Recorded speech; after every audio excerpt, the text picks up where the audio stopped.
I'm 30 something. I make music and I trade crypto. I didn't have any experience with crypto. I didn't have any experience really with investing or markets at all. And so I started buying some different cryptos. I did not buy Bitcoin. I bought a bunch of other tokens and I was running it up. I was like racking up. I just decided I'm going to put everything I can and more into crypto right now. Terrible idea. Everything crashed real hard. I actually bought my first 2 Bitcoin when Bitcoin was near the bottom. And I'm grateful that I did, because once COVID hit, that Bitcoin that I had bought and accumulated, that really saved me, because all of a sudden, thanks to COVID, I was like out of a job and that became my lifeline. I started really studying more. And I agree that like buying Bitcoin is a silent protest. Holding Bitcoin is a silent protest. You know, I'm a 30 something rapper and there's a stigma with that, but I know the world's problems, the root cause of them is the money. And I think if we could fix that, we could fix a lot of the world's problems. Welcome to Sat Chats, the Bitcoin podcast where we chat about sats. Sats are the smallest part of a Bitcoin, the same way pennies are the smallest part of a dollar.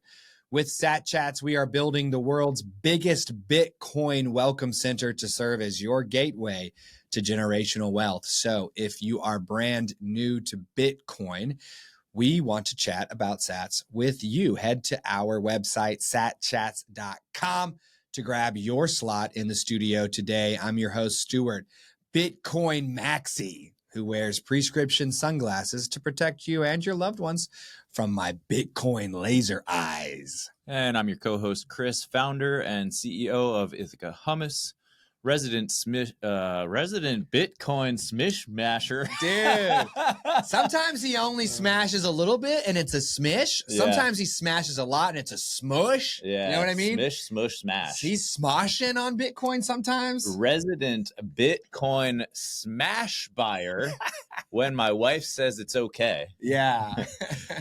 And look, we are giving away 10 million sats. All you have to do is subscribe to our channel, Sat Chats on YouTube. You're automatically entered to win. It's that easy. We are on the road to number 99. Kristen, my wife, we are getting perilously close to that moment where I will need to attempt to convince her to let me buy more Bitcoin. We have number 97 Spotty Wi-Fi in the studio with us today, because my boy Spotty has lived that life and he knows this stuff works. So we're going to be getting his Bitcoin story today for all you satillionaires. And I would also just advise you to pause the show and go on Spotify and search for Spotty Wi-Fi and subscribe or click following, I think, on Spotify, because I was listening to his music on the way over today and it was lit up. I was like, all time high. I was like, yeah. So I'm going to ask rapid fire questions real quick, Spotty, and then we'll get into your Bitcoin story. Number one, I've already introduced you, Spotty Wi-Fi. How old are you? Oh man, I'm 30 something. Where do you live? I live in Florida. What do you do for a living? I make music and I trade crypto pretty much. Yeah, I like that. And we already know you've got Bitcoin, so we don't have to imagine what it would be like for you to adopt it today, because you're already there. So let's hear about it, man. Tell us your Bitcoin story, start to finish, man. Lay it all out. Well, my Bitcoin story, I guess I have to start even before I got into Bitcoin. You know, I got into crypto in late 2017, and so a lot of you might not remember what was happening in crypto in 2017, but basically all year long, everything was going up. Everything was going up all year long in 2017. I caught on at the very end of that run. So I was at home. I was at my parents' house for the holidays, visiting them at the end of the year, end of 2017. And it's all over the news how like everybody's getting rich off of crypto except for you, you know, and like, here's how you buy crypto. Here's how you download Coinbase and all this. And now in retrospect, I realize that's usually a signal that the market is really hot and maybe overbought, and maybe it's not the time to be buying exactly. But in that moment, I had no idea what I was doing. I didn't have any experience with crypto. I didn't have any experience really with investing or markets at all. And so I started buying some different cryptos. I did not buy Bitcoin. And this is what a lot of people do. This is a mistake that a lot of people make, is people think, oh, at that time, Bitcoin is almost $20,000. Like, I missed it, so what's the next crypto that's going to blow up? What can I buy that's going to help me catch up to Bitcoin? And that's the frame of mind that I was in. So I bought a bunch of other tokens that I won't even mention. Some of them are still around, but anyways, I bought a bunch, and I did a lot of irresponsible things that are classic mistakes. Like, at that time, you could actually buy crypto with a credit card on Coinbase. I don't think you can even do that anymore, but at that time you could. And I was running it up. I was like racking up. I just decided, I was just like, holy crap, like, this stuff has been going crazy all year. I've been hearing about it all year long. It's never going to stop going up. I'm going to put everything I can and more into crypto right now. Terrible idea. And I was actually applying for new credit cards. So I getting new credit cards in the mail and just racking up buying altcoins in like December of 2017, maybe into January. But anyways, point being, very, very, very soon after that, everything crashed real hard. The cycle of the bubble was popping, the cycle of hype and everything was just coming to an end. And I was the dumb money that rushed in as the lights to the club were coming on, So that was a brutal entry into crypto. But in my mind, I was like, I still felt like I was right. I was like, there's something here. I was studying crypto. I understood the value proposition of Bitcoin at that point. Back in the day, I used to be a big like end the Fed guy. I used to be excited about Ron Paul when he was running for office and things like that. So it spoke to me, the end the Wall Street movement that Bitcoin was born out of. It all made sense to me. It just clicked at the wrong time for me, unfortunately. But I held my crypto and I actually just doubled down and I kept buying. I would wake up every morning. I would listen to YouTubers talking about, crypto developments, educating me on what's going on in the crypto space. And I actually bought my first 2 Bitcoin when Bitcoin was near the bottom, around $3,500, $4,000 each, in that bear market of like, I guess 2018, something like that. And so it took forever, it felt like it took forever, but finally things started going up, a couple years later. And eventually I got into NFTs and Ethereum and other things, but that's really my Bitcoin story of how I got into Bitcoin in the beginning. Was I had a really brutal entry, lost like 90, I bought a bunch of stuff that I couldn't afford to buy. The prices dropped by like 80 to 90% across the board, but I kept buying. And, I'm grateful that I did, because once COVID hit, that crypto that I had bought and that Bitcoin that I had bought and accumulated, that really saved me once COVID hit, because all of a sudden, thanks to COVID, I was like out of a job and unemployed or barely employed. And that crypto became my lifeline, actually, because it just happened to be rising in price at the same time that all of that went down in 2020. So yeah, that's really my entry into Bitcoin. After that, starting in 2021, I had a lot of experience on Ethereum with NFTs. I bought this CryptoPunk, and that became like my online face, my online persona. And I make music, so I started making music with my CryptoPunk as the face of my music, as my album cover and things like that, making like really nerdy niche rap music about crypto. Rappers have been rapping about money for as long as there's been rap music. So that's what my music typically is about my experience in crypto and where I think it's going. It is super interesting. I didn't put that together. Rappers have been rapping about money since for all time, and Spotty just happens to be rapping about, a new forms of money. The best money. And if he's rapping about Bitcoin, then he is rapping about the greatest money of all time. I think that is fantastic. Spotty, so you mentioned that before even coming into the world of crypto, you had already adopted this mindset of end the Fed. Can you explain how you arrived at that position and walk us through that a little bit? I think it was Ron Paul, really. I used to be very politically conscious. I used to pay very close attention to what was going on in terms of national politics. And I remember in the 2008 election, or in the lead up to the 2008 election, Ron Paul was running this campaign that was way ahead of its time.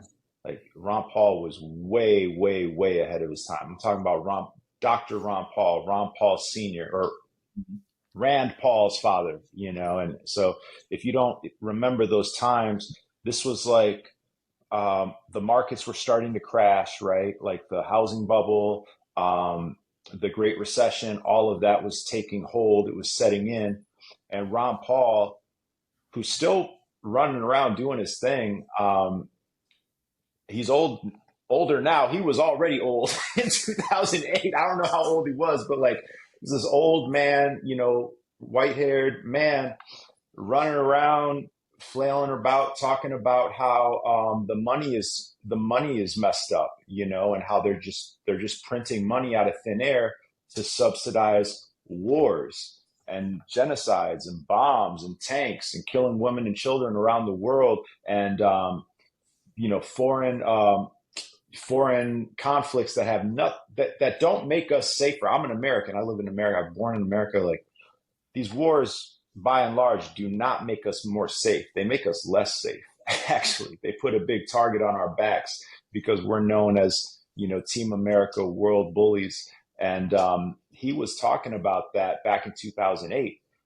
And I was just, that was like, I want to say my second election that I was old enough to vote in, second like presidential election that I was old enough to vote in, coming out of the Bush years, coming out, so so you asked my age, that's a tell right there, but I'm in my late 30s. So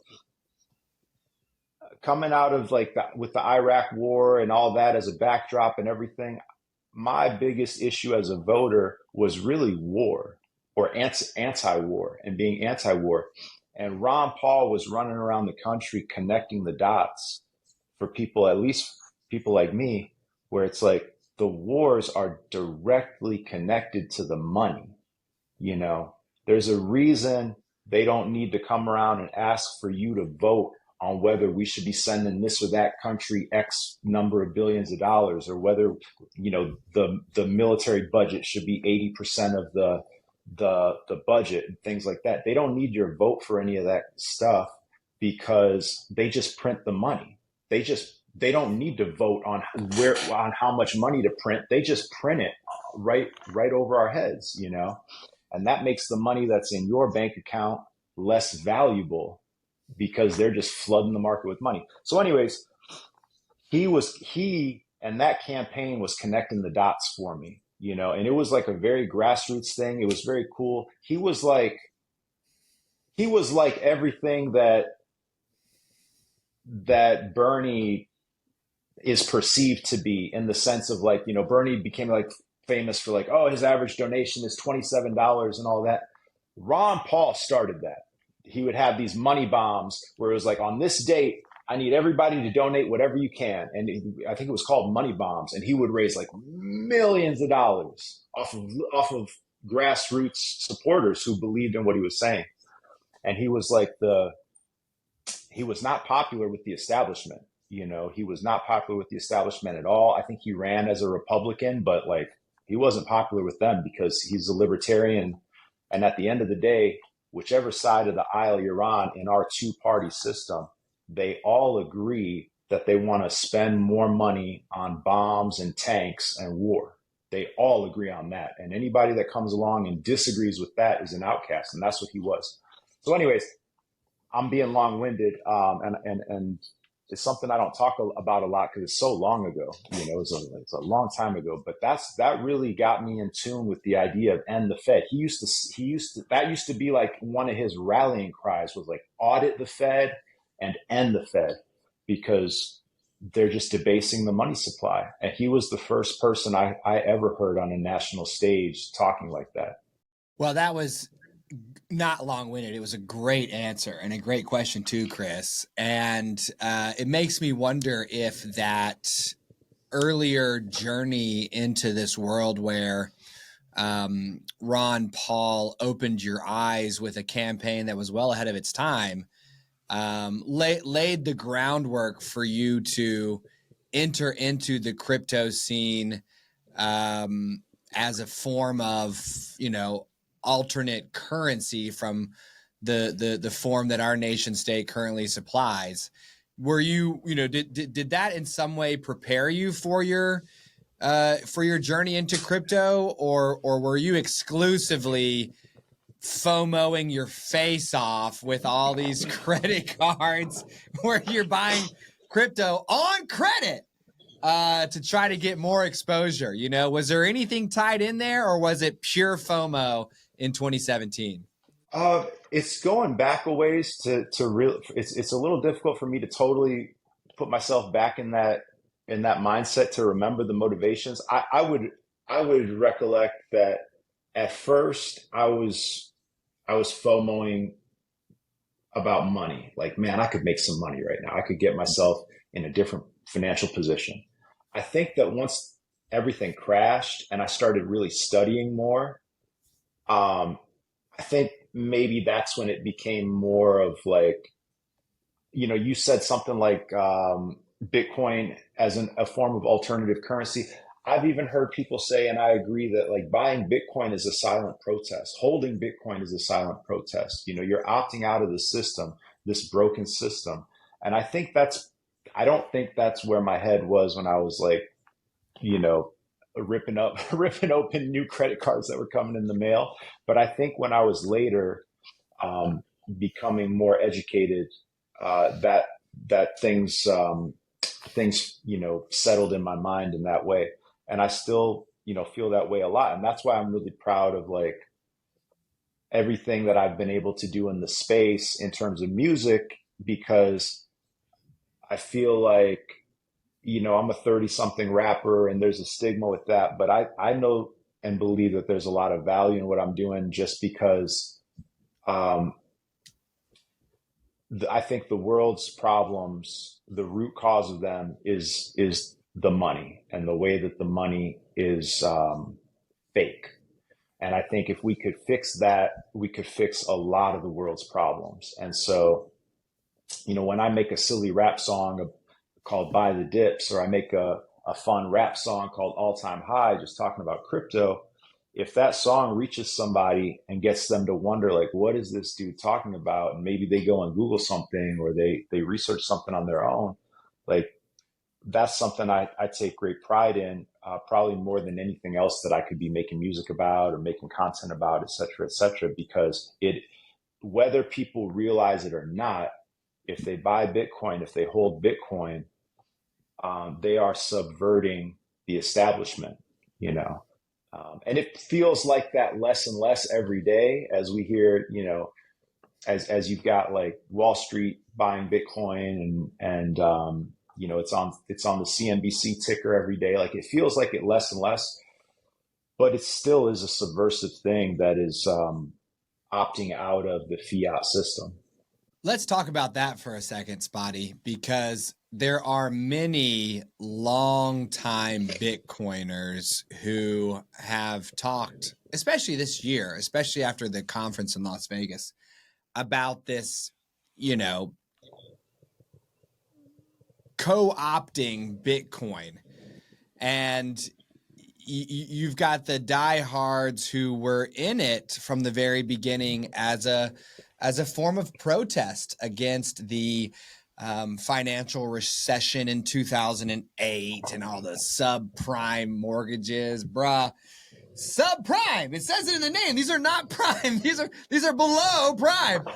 And they recognize that they're opting out of that financial system. They're also pumped about the technology and how it's decentralized, it's open source, can be inspected by anyone, blockchain, allowing all the now when we went to Las Vegas, Spotty, it was like, people talk about S-coiners, right? They were talking about suit coiners this year, which is like one letter off from an S coiner, but you just change the H to a U. And it's like, there were so many quote unquote normies at the show. They weren't in the kind of clothing that you would expect a cypherpunk to wear, or even an early adopter who's kind of protesting against the system. They're in suits, ties, shoes, golf shirts, hair, golf shirts. And you're just like, dude, I bet you're not nice to your girlfriend. Like, you can just see that they're not nice to their lady because they have like ego problems. Like, ugh.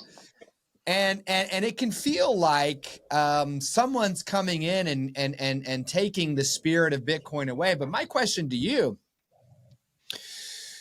it might feel like it's losing some of that subversiveness as it becomes more mainstream. But what if all of these mainstream individuals and suit coiners who are coming into Bitcoin as a path to more power in their system are actually contributing to something that will end up taking power away from that system? Yeah, I mean, I don't, it doesn't rub me the wrong way at all. Like if the goal, like let's just say hypothetically, if the goal, if we want to see Bitcoin become the new global reserve currency, right? Like we're going to need some suits on board, like, period. That's just the way it is. And so it just doesn't bother me. I know a lot of people, it's like, it's a weird thing. I'm on Twitter all the time, so I see tweets regularly or every so often about like, how this was supposed to be basically again, a subversive thing against the man, and now we're like embracing Wall Street and all this. I don't have an issue with it. Like, bring it on, bring it on. Like, it's all good, man. It's all good. If they're buying Bitcoin, if they're holding Bitcoin, great. Like, I hope they treat their girlfriend nice, but that's not my business. Well, I mean, so I have to say, I think for our pre-coiner audience, Yeah, this is like an inside Bitcoin conversation right here. Totally. So, but that doesn't mean, I still think it's valid. It's a valid observation that we had out at the conference.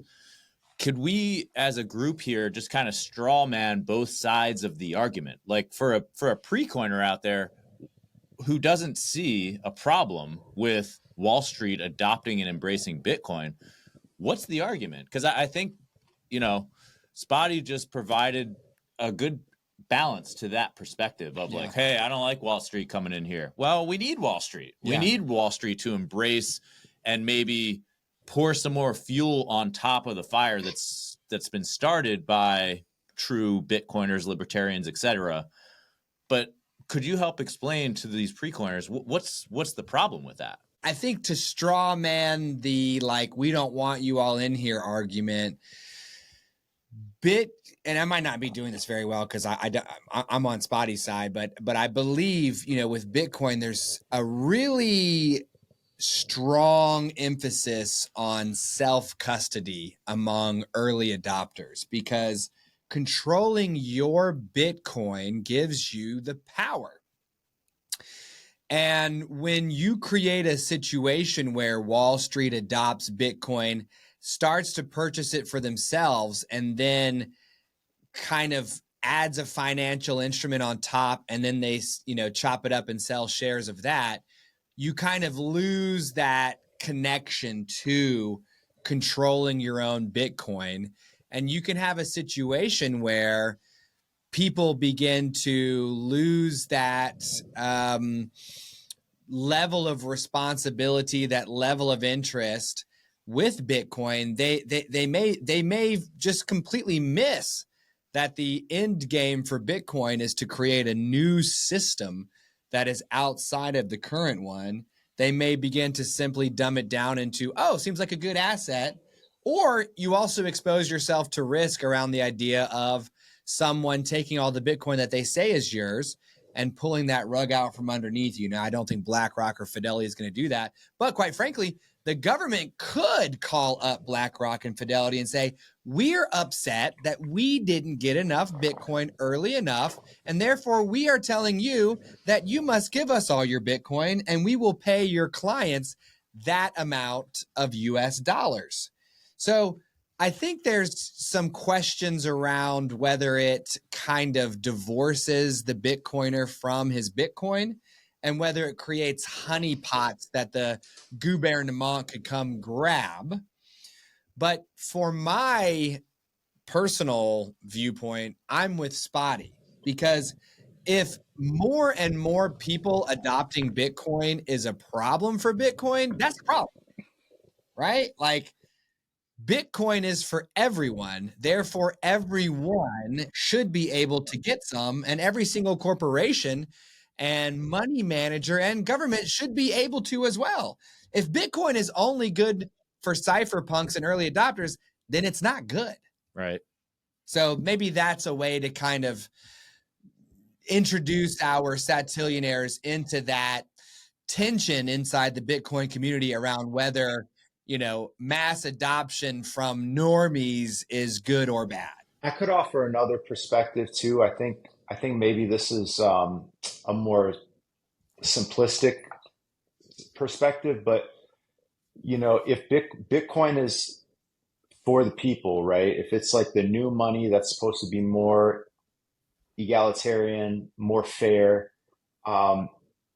you could see why somebody might think, oh, we need to get Bitcoin in the hands of the common man, the everyday man. And maybe that perspective leads you to think it's bad that Michael Saylor is, now owning like 2% of the whole Bitcoin supply or whatever it is. And I think that's a really rational perspective. But I also think, like, man, even with my own testimony of how I just shared, how I got into Bitcoin, like,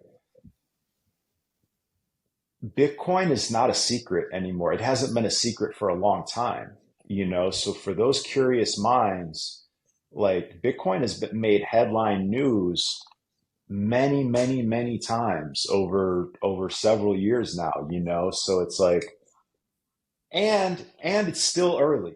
Like, it's still really early. I believe when I'm retirement age, one Bitcoin will be worth $10 million. That's what I think, in the next 20 years.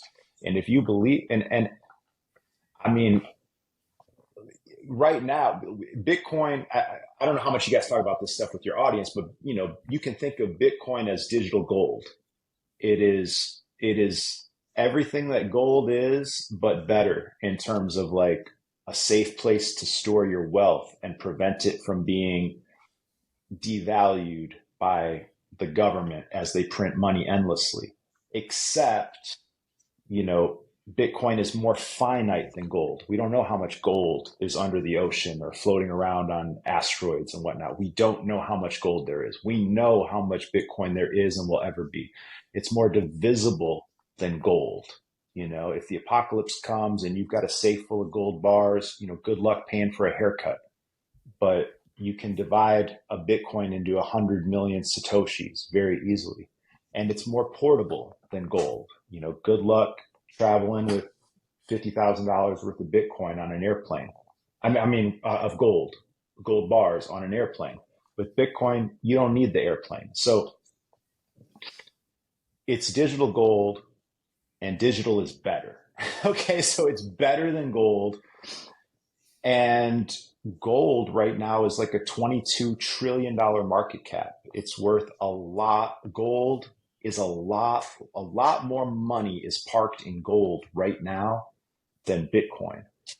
And so I'm just saying that to say we're still early. So even in that perspective of like, Bitcoin is the people's money, we need to get it in the hands of the common man, not Wall Street. Like, well, there's a lot of common men that are asleep at the wheel. And that's why the world is where it is right now. And they need to wake up, and it's not too late for them to wake up. It's still really early. And Wall Street is going to help wake some of those people up. That's my sort of perspective on it. So how would you recommend that these men wake up? And women. How would you recommend that these people wake up, and how would you recommend they get started with Bitcoin? I would say don't do what I did. Don't FOMO in. FOMO meaning don't act on your fear of missing out. That is, don't make emotional purchases of Bitcoin. That's how you're going to really shoot yourself in the foot. Don't go all in at once because the price is still volatile. And don't put more money into Bitcoin or crypto in general than you're willing to lose, okay? Because the price is volatile. So what I would recommend for most people is understand how much money you're willing to invest in Bitcoin. Maybe that's a lump sum that you have in mind because you're on a fixed income. Maybe you're already retired and you're like, I have this much money that I'll ever be willing to put into Bitcoin. Maybe it's an amount that is annual or monthly or bi-weekly where you're like, I earn this much, I'd be willing to put in this much. Either way, if it's a lump sum, divvy it up, divide it up into chunks, into increments, and take little nibbles at a time, little bites as time goes on. We would call that dollar cost averaging. Okay, so take your dollars and over time spread it out so that you're not going all in at once, but instead you're buying occasionally, right? That could be, there's apps like, there's many apps where you could set up to do this as a daily purchase, as a weekly purchase, a monthly purchase, etc. But I think that's the most responsible thing I could recommend is dollar cost average. And you can look up the term, you can Google the term dollar cost average to learn more. But basically that's gonna mitigate your risk that goes along with the volatility of the price of Bitcoin. So as the price is going up and down, you don't want to be the guy like me who went all in when the price was at a peak. And then 2 weeks later it dips. And now your heart is in your stomach because you made an emotional purchase out of your fear of missing out. And now you're having an emotional reaction because you invested more than you're prepared to lose. That's my official answer. Do I always take my own advice? Absolutely not. But okay, that's my official advice. I'm also going to bet that you probably put more into Bitcoin than you are willing to lose. I know I do. I don't know if that's the part of your advice that maybe you felt a little bit conflicted when you were sharing, because I did. It's like, I'm going to put as much into Bitcoin as I can because I've reached a level where I've got I'm confident enough. I don't believe that we're going to see these 80% drops anymore. I think those days are long gone. And there's this really great meme where it's a graph of like the price of Bitcoin and it's going up and down and up and down and up. And the title is the best time to buy Bitcoin. And there's a dot at just about every point in that cycle, which is a great way to illustrate exactly what you're saying. If you're always buying on a weekly basis, on a monthly basis, then that means you're buying it up here and you're buying it down here. And your cost basis just kind of sits right in the middle of all those price points that you bought into Bitcoin. It's great advice. Yeah, a couple other thoughts. If you're not disciplined enough to do the advice that I just said, and I am often not disciplined enough to do the advice that I just said, then just the most important thing is buy the dips.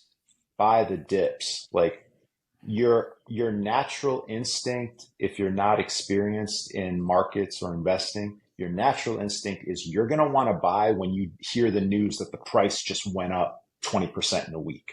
That's when you're going to want to buy. But that's not when you want to buy. You actually should buy when the price just dropped 20% in a week. It's like anything else. If you go to the store, if you go to the car lot, right, and the car salesman tells you, well, this car, the price actually just went up 20% in the last week. Can we go on a test drive? You would say, why did you even just tell me that the price went up 20%? That doesn't make me want to buy this car more than it did if you wouldn't have told me that. And you should think about Bitcoin or anything, stocks, whatever, the same way. Like buy the blood, buy when the price is down. If you're not going to dollar cost average to get that average of the ups and downs, then don't just sit and press the button manually when the price is up. Press it when the price is down. So are you familiar with the Clark Moody Bitcoin dashboard? I'm not. Okay, so we have it up sometimes. Sometimes we have a different screen back here, but if you can see behind me, this is called the Clark Moody Bitcoin dashboard. And what it tells you, and you can just Google this, anybody who's listening, Clark Moody Bitcoin dashboard, and Google, and this will come up. And what this shows you under the all-time high section, which you might have a hard time seeing from where you're at, but is the decline from the all-time high. It's got it right here. Right now, we're sitting 3.5% below the all-time high.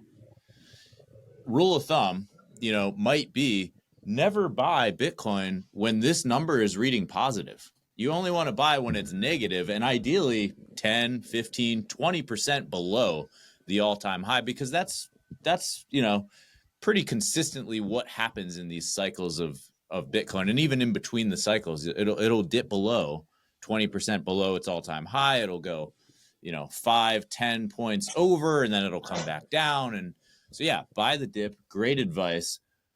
I will round that out though with a great quote from Charlie Munger. Okay, Warren Buffett's right hand man. Rest in peace. And he says that building wealth is not in the buying and selling. It's in the waiting. Yep. So that's why when I first bought Bitcoin, I did exactly what Spotty is saying not to do. I heard, oh my God, it's going to the moon. I got to get some. And I smashed a bunch of money into Bitcoin. Felt awesome. But then over the next, couple months, I watched that come down. I'm like, okay, I knew this was going to happen. So I felt okay about it. And it was an amount of money that I wasn't depending on in the very short term. And I knew that this was a long-term thing. It's going to come back up. So sometimes, especially if you're dollar cost averaging, you might buy at the top. You're going to buy the top. It's okay. It's going to go up. It's going up. So go ahead, Spotty. Sorry, my last thing I forgot to say. Study the 4-year cycle. Study the halving. HALVING. If you don't know about the Bitcoin 4-year cycle, if you don't know about the halving, I would recommend you spend a week reading as much as you can read about those two topics before you buy anything. I didn't know anything about the 4-year cycle when I was ripping open new credit cards. I didn't know anything about I had never heard of the halving when I was ripping open new credit cards. Once I learned that, I was upset. I was like, why didn't somebody tell me? Nobody told me this. And I think that it's very easy for Bitcoiners to take that knowledge for granted, and to forget that that's something that a lot of people have never heard of. Probably a relatively high percentage of people that own Bitcoin or think they know about crypto don't even realize that yet. People that don't go to Bitcoin conferences and spend all their time listening to Bitcoin content. So there is a 4-year cycle historically. And what has happened in the past doesn't mean that it will indicate what's going to happen in the future. But historically, in the relatively young existence of Bitcoin, whenever you see Bitcoin going all the way up and then crashing, it's on a 4-year cycle. And there's a reason for it. It has to do with the supply and demand, the schedule upon which new Bitcoin is created or mined. And it's very important that you at least get a basic grasp of what I'm talking about before you start putting serious money that for you is personally serious money into Bitcoin. Well, that is great advice for our beginners, and I hope each of them got a lot out of today's show, because I know I did. Bitcoin is such a big topic that we will never be able to fit all of it into a single chat about sats. So we ask each of our guests if they would be willing to come back on in 9 months to give us an update on their Bitcoin baby. Would you be willing to do that for us, Spotty? Absolutely, man. This was great. And yeah, I would look forward to that. No doubt. So let's recap the convo with Spotty. He is in Florida. I believe he said he was early 20s, right? Just 20 something. No big deal. Just nice and honestly, you know, before I start the recap, one thing that I thought about that I didn't mention was the fact that, you know, I can remember when Kanye shifted what a rapper looked like from what a rapper did look like to, like, you know, pink polos and popped collars and all this stuff, right? And like he kind of, before, I mean, just I guess when he came on the scene, we'll just leave it there. I mean, he changed what a rapper looked like, right? And I'll be curious to see if your work rapping about Bitcoin and cryptocurrency is also like a shift, because so many rappers are rapping about a form of money that they haven't really thought very deeply about, have they? They just know they want more of it. So I'll leave that there. Cash money millionaires. Yeah. They need to be. It's like we don't want to be cash money millionaires. We want to be satillionaires. We want Bitcoin. Like y'all are on that old money. You know, I'm on the new money. I'm trying to be a quadrillionaire. Yes, sir. So let's recap here with Spotty. He is a, I think he said crypto punk rapper in the form fill out, which was nuts. And I love that. And I love your t-shirt. I just think it's beautiful, man. I love the name, all of it. You first found, you actually kind of went through a period of your life with the 2008 financial crisis, with Ron Paul's attempt at the presidency, that kind of primed the pump for you to recognize that the current system you were in was not good. And that's a big realization for each of us when it comes, because we were born in America. We grew up in America. America's the greatest. We're the strongest. We're the biggest. We're the best. And then you take a step back and look at the financial system. You're like, what is this? Brother, what is this? My son, he'll be like, brother, So, you know, you're like, what is this? And Ron Paul was so far ahead of his time that he didn't really have an alternative option to offer. All he was able to really do for you was point out the problem. And it wasn't until later that you would come to discover the solution in Bitcoin, but not before you went through a FOMO fueled credit card ripping journey through crypto speculation at the top of a hot market that popped shortly thereafter. Oof. And left you holding the bag. Yeah, but the amazing thing is you had enough intrinsic understanding of what was underneath of all this that you recovered from that and came right back to Bitcoin. That was amazing. Well, actually, it was your first 2 Bitcoin came after the crash. So Spotty was in crypto exclusively. and believed enough in that space to hang on to the tokens that he had, and then bought 2 Bitcoin when they were $3,500, $4,000 a pop. Bruh, can I get some $4,000 Bitcoin, please, sir? Dang. And interestingly enough, I'm sure that, some of the cryptocurrency that you purchased obviously is no longer here, because you mentioned that maybe it failed or got rugged or who knows what.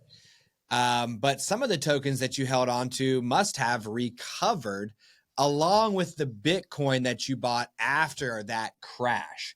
And that whole portfolio saved you at the start of the pandemic, because as everything was kind of screeching to a halt, your digital investments were starting to pay off.